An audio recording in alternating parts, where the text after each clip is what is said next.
అంతటిని సృజించిన తర్వాత ఆయనకు మంచి ఆలోచన వచ్చింది. ఈ సృష్టిలో చాలా అందమైన పక్షులు, జీవరాశులు, జంతువులు, చెట్లు, చేమలు, ఫల పదార్థాలు అన్నీ ఉన్నాయి. కానీ వీటిని అనుభవించడానికి ఒక మనుష్యుడు కావాలి అని దేవుడి యొక్క ఆలోచన. చూడండి, చాలా మంది ఆలోచన ఒక పంట వేశారనుకోండి, ఒక పొలం పండించారనుకోండి, అది తన ఒక కుటుంబం కొరకే కదా, కాదు, అనేకులు తినాలని మనం ఆలోచన చేస్తాం.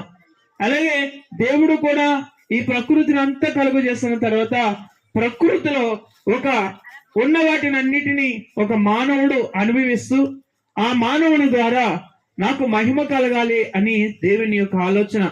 అయితే ఆలోచన చేయండి, మానవుని ఎలా కలుగ చేస్తాడంటే సృష్టిని అంతటిని నోటి మాటతో కలుగ చేస్తే మానవుని తన హస్తాలతో ఆయన నిర్మించాడు.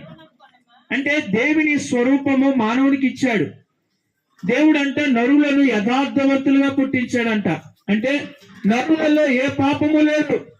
ఆయన పరిశుద్ధుడు, నీతిమంతుడుగా ఎలాగైతే దేవుడు ఉన్నాడో ఆయన ఒక గుణ లక్షణాలతో మానవులను దేవుడు సృజించడం జరిగింది. చూడండి, ఈ మానవులను సృజించి ఒక ఏదోను తోటలో దేవుడు వారిని ఉంచాడు.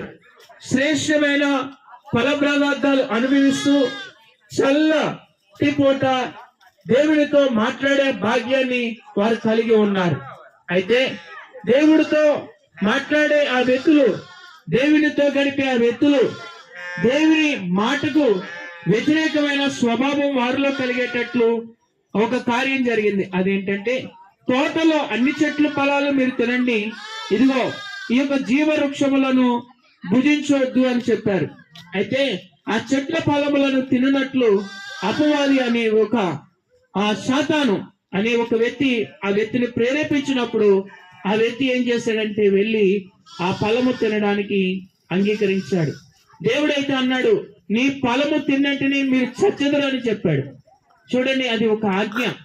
మన కుటుంబంలో ఉన్నామండి, మన కుమారులు ఉన్నారనుకోండి, బయటికి వెళ్ళినప్పుడు మనం చెప్తాం ఏమని, ఒరే బాబు రేపు ఎగ్జామ్స్ ఉన్నాయి, నువ్వు బయటికి వెళ్లకుండా చక్కగా చదువుకోవాలి, అమ్మ నాన్న నేను బయటికి వెళ్ళొస్తాము అని చెప్పినప్పుడు ఆ కుమారుడు తల్లిదండ్రుల మాట వింటే కనుక చక్కగా ఇంట్లో ఉండి చదువుకుంటాడు.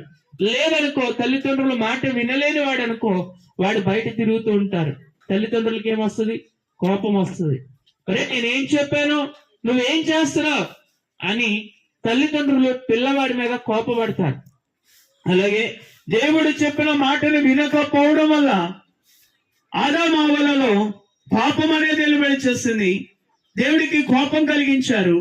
ఆ కోపము ద్వారా మానవుల్లోకి ఉగ్రత కలుగుతుంది. అందుకనే దేవుడు చెప్తూ ఉన్నాడు ఏంటంటే మానవుడు చేసిన పాపము ద్వారా వారు విడుదల పొందుకోలేరు కనుక, వారికి పాప విమోచన కలగాలి కనుక ఈ లోకంలో ప్రతి మానవుడు ఆజ్ఞాతిక్రమం అనే పాపంలో కూరుకుపోయి ఉన్నాడు కనుక ఆ పాపము ప్రతి మనిషిని మరణానికి తీసుకుని వెళ్ళిపోతుంది.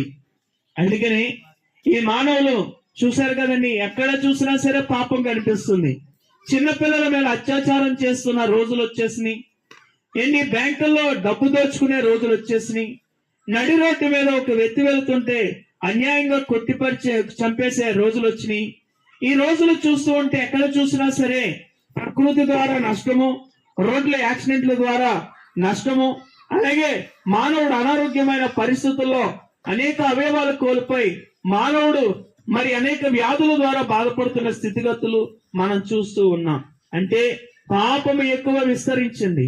ఆ పాపము ద్వారా మానవుడికి మరణం వస్తూ ఉంది. మానవుడు దుఃఖంలోను, వేదనలోను, మరణంలోను వెళ్ళిపోయి ఉన్నాడు. అయితే అటువంటి మానవుణ్ణి విడిపించడానికి ఎవరు కావాలి అంటే మానవుడు పాపము లేనివాడుగా సృష్టించిన మానవుల్లోకి పాపం అనేది వెలువడి చేస్తుంది. హల్లెలూయా. అయితే